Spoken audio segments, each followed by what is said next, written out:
February 19th, 1943. The Kasserine Pass, Tunisia. American supply trucks burned along the road. Soldiers were retreating without orders. Entire battalions lost contact with their headquarters. German tanks appeared from the flanks, exactly where no one expected them. This was not a battle. It was the collapse of command. At the same moment, inside his headquarters, Erwin Rommel studied the map and smiled for the first time in weeks.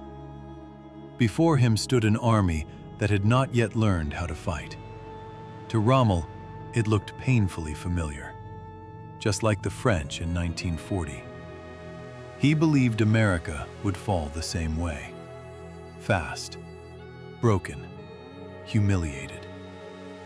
But there was one thing Rommel didn't understand yet. The Americans were about to change. Rommel's confidence did not come from arrogance. It came from intelligence reports. In February 1943, German reconnaissance uncovered something shocking. The commander of the U.S. Second Corps, General Lloyd Friedendahl, was not near the battlefield. His headquarters sat nearly 70 miles behind the front lines. Not in a command post, not even in a town, but inside a reinforced bunker carved into a hillside near Tebessa. From there, Friedendahl issued orders by telephone, orders based on outdated reports. By the time they reached the front line, German tanks had already moved. American infantry units were left without support. Armor formations advanced without artillery coordination. At Kasserine Pass, battalions received conflicting commands. Some told to hold, others to withdraw. No unified response, no counterattack plan. When Rommel's Africa Corps broke through weak sectors, American forces pulled back in confusion. German officers captured radios still crackling with delayed orders. Rommel studied the pattern. Every breakthrough produced the same result: disorder, retreat, collapse. To him, this was not a brave army learning. It was a command system that couldn't fight modern war. And Rommel believed he could destroy it with one decisive strike.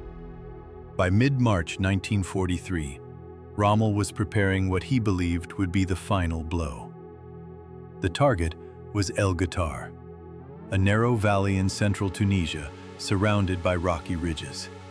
Perfect terrain for armored pressure. Rommel assigned the attack to the 10th Panzer Division, commanded by General-Major Friedrich von Broich. Supporting them were elements of the 21st Panzer Division and experienced Africa Corps assault units. The plan was precise.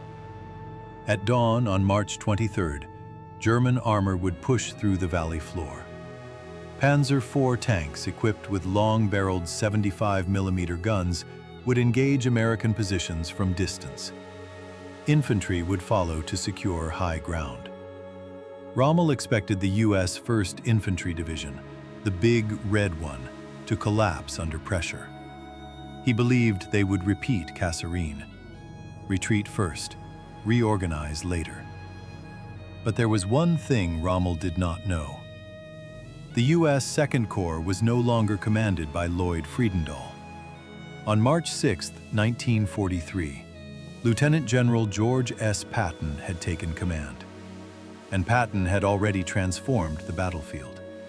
He reinforced El Guettar with the 9th Infantry Division under Major General Manton Eddy. He positioned anti-tank guns in layered defensive lines. Most importantly, he concentrated over 30 artillery batteries in the sector. Not scattered, not delayed, massed, coordinated, prepared. When the German assault began at 6 a.m., they expected confusion. Instead, they entered a calculated killing zone. At 6:15 a.m. on March 23, 1943, the first German tanks rolled forward.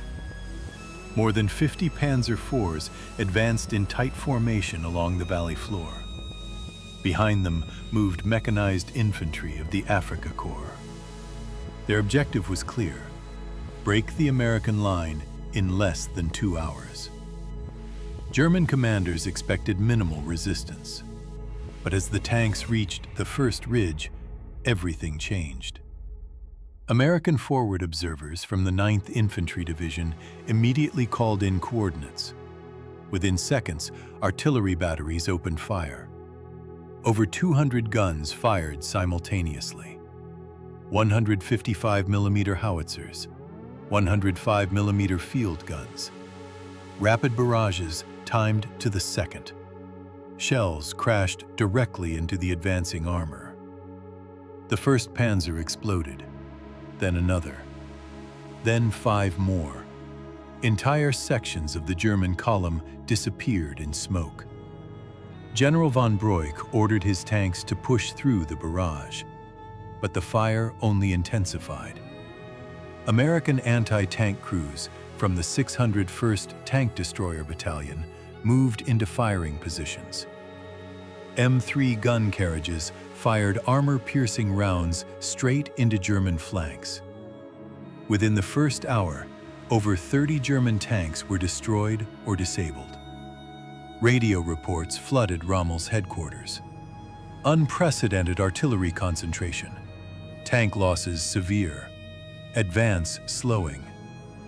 German infantry tried to move around the valley walls, but U.S. machine gun nests and mortar teams cut them down.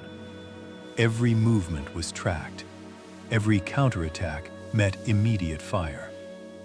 By midday, the assault had completely stalled. The German breakthrough had failed. For the first time in North Africa, German armor had been stopped cold. By the afternoon of March 23rd, Rommel's headquarters was in chaos. Radio operators could barely keep up with incoming reports. From the 10th Panzer Division, from the 21st Panzer Division, from infantry battalions trapped along the valley. Every message carried the same words: heavy losses, unmovable American artillery, counterattacks on every flank. General Karl von Broich reported that his armored spearhead had lost nearly half its operational tanks in a single morning. Colonel Ernst Gunther Bade warned that his infantry could not advance under constant artillery fire. Rommel studied the battlefield map in silence. This was not the American army he had crushed weeks earlier. This was something new. The coordinated firepower shocked German command. American artillery was shifting targets faster than German units could reposition. Every attempt to regroup was instantly punished. Rommel ordered reserve units forward, but even fresh troops were smashed before reaching the front. By sunset, the attack was officially suspended. The breakthrough had failed completely. For the first time in the African campaign, German forces had been stopped not by terrain, but by superior coordination. Rommel later admitted in his war diary, "The Americans have learned faster than expected. They are no longer amateurs." It was a dangerous realization, because once an army learns under fire, it becomes unstoppable.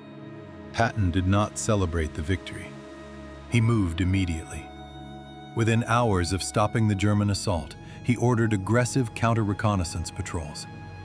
American units pushed forward into abandoned German positions.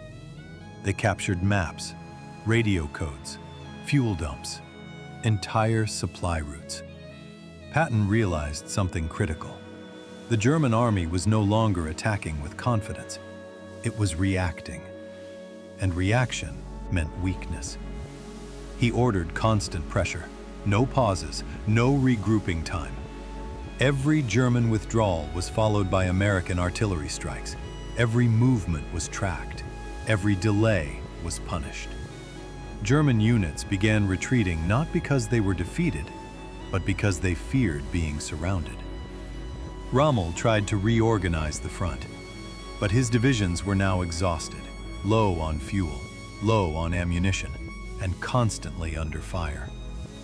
By early April 1943, the initiative in North Africa had completely shifted. For the first time, German forces were on the defensive, and they never recovered. Within weeks, Axis troops in Tunisia would be trapped between American and British armies. Over 250,000 German and Italian soldiers would surrender, one of the largest mass capitulations in military history. And it all began with the transformation of the American army under Patton.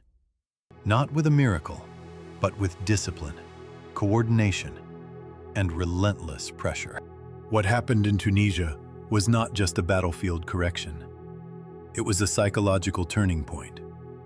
For the first time in the war, the German army felt something it rarely admitted: doubt. Not about their weapons, not about their tactics, but about the enemy standing in front of them. The Americans were no longer inexperienced. They were no longer disorganized. They were no longer predictable. And Rommel knew it. From that moment forward, Germany would never again underestimate the United States Army. The desert of North Africa became a classroom, and the lesson was brutal: adapt or collapse. Patton proved that leadership can reshape an army in weeks, that discipline can replace chaos, that speed can destroy confidence, and that sometimes one commander is enough to change the direction of a war. So now I ask you, was Tunisia the true moment America became a superpower on the battlefield? Or was it simply the beginning of something even bigger?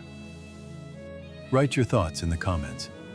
And if you enjoy deep cinematic war stories like this, subscribe, because the next story might be even more unbelievable. History is not just about dates. It's about moments that changed everything. And we are only getting started.